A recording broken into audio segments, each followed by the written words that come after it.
Back to my YouTube channel UPSC education point. आज हम polity की क्लास 7th का क्लास 7th स्टार्ट करेंगे एनसीईआरटी की, क्योंकि हमारी क्लास 6 तक हमारी कंप्लीट हो चुकी है। आज हम क्लास 7th करेंगे, ठीक है। क्लास 7 चैप्टर नंबर 1 है हमारा, ठीक है। चैप्टर नंबर 1 है हमारा। तो चैप्टर नंबर 1 हमारा क्या है, समानता। समानता पे बात करेंगे कि समानता क्या होती है। तो लोकतांत्रिक सरकार से हमारा जो चैप्टर स्टार्ट होता है। लोकतांत्रिक सरकार के क्या है मुख्य तत्व, बहुत सारे तत्व है जिसमें लोगों की भागीदारी, संघर्ष का शांतिपूर्ण समाधान, समानता और न्याय, ये सभी हमारे क्या है लोकतांत्रिक सरकार है। समानता क्या होता है, तो लोकतंत्र की मुख्य विशेषता है कि इनकी कार्य प्रणाली के सभी पहलुओं को प्रभावित करती है। लोकतंत्र की मुख्य विशेषता क्या है कि इसकी जो कार्य प्रणाली है, मतलब इसके जो भी काम है वो सभी पहलुओं को प्रभावित करती है। अब हम बात करते हैं मताधिकार की समानता। तो राज्य के नागरिकों को देश के संविधान द्वारा प्रदत्त सरकार चलाने हेतु अपने प्रतिनिधि निर्वाचित करने के अधिकार को मताधिकार कहते हैं। मतलब किसी भी राज्य में नागरिक को क्या है, संविधान द्वारा प्रदत्त सरकार चलाने हेतु जो भी सरकार चलाते हैं उनको निर्वाचित कर चुनने के लिए क्या है एक अधिकार दिया गया है, उसी को क्या कहते हैं, मताधिकार कहते हैं, ठीक है। प्रत्येक वयस्क नागरिक को बिना किसी भेदभाव के मत का अधिकार प्रदान किया गया है। किसी को भी भेदभाव का किसी को भी क्या है भेदभाव नहीं है मताधिकार के अंदर। कौन सी जाति के है, उनके पास कितने प्रॉपर्टी है, क्या है, ये सब कुछ भी मायने नहीं रखता है, ठीक है। जिस देश में जितने ही अधिक नागरिक को मताधिकार प्राप्त रहता है उस देश को उतना ही अधिक जनतांत्रिक समझा जाता है। मतलब जिस देश में जितना लोग मताधिकार देंगे, लोग कहते हैं ना कि हम वोट देने से क्या फ़ायदा होता है, लेकिन वोट देने से हम क्या है एक अच्छी नेता को चुनते हैं, ठीक है। तो ये क्या है, जितने लोग वोट देंगे उतना जनतांत्रिक समझा जाएगा उस देश को, ठीक है।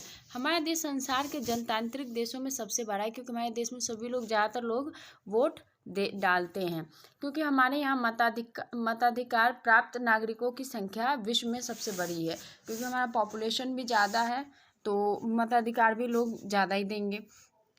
भारतीय संविधान के अनुच्छेद आर्टिकल 325 से व 326 के अनुसार प्रत्येक वयस्क नागरिक को पागल या आपराधिक ना हो मताधिकार प्राप्त है, ठीक है। तो भारतीय संविधान के अनुच्छेद 325 और 326 जो है उसके अधिकार पागल या अपराधी जो है उनके अलावा मताधिकार प्राप्त है। किसी नागरिक को धर्म, जाति, वर्ग, संप्रदाय अथवा लिंग भेद के कारण मताधिकार से वंचित नहीं किया जा सकता है।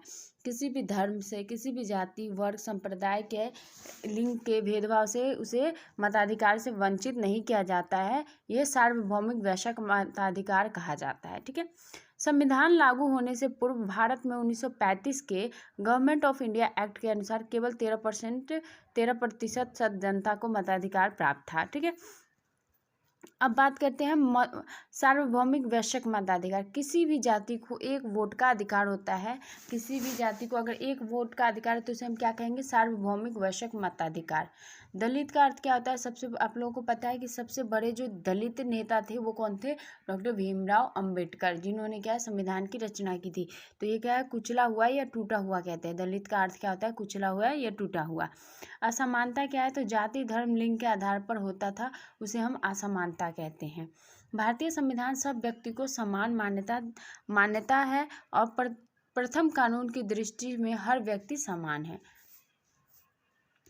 समानता के अधिकार क्या है, तो दो तरीके के अधिकार है, कानून के द्वारा, एक सरकार की योजनाओं व कार्यक्रमों के द्वारा।